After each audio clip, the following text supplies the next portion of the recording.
Assalamualaikum. Selamat datang di channel Perjalanan Menuju Hijrah. Yang sudah like, share, dan subscribe, semoga kita selamat dunia akhirat. Follow kami juga di media sosial lainnya. Link di deskripsi ya. Barakallahu fikum.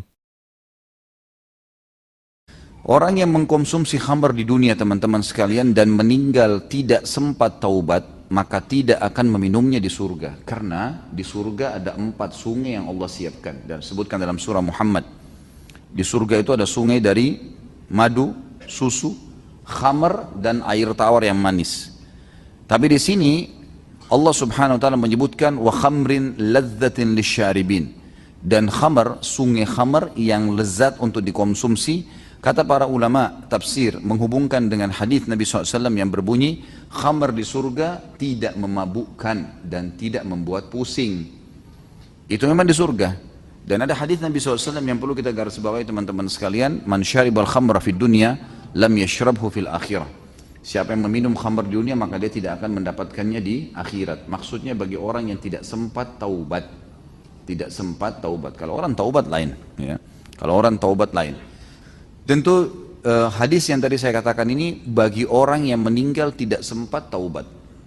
Jadi kalau dia tidak sempat taubat, kemudian dia meninggal, maka khamr yang sudah dia minum di dunia tidak sempat taubatin itu, sebagian ulama berpendapat bahwasanya dia akan terharamkan juga di surga.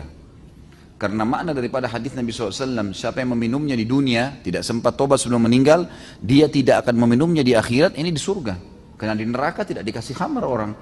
Neraka minumannya tinatul khabal. Ya, ini adalah darah dan nananya penghuni surga, penghuni neraka. Naudzubillah. Itu minuman mereka. Minuman mereka air panas yang mendidih.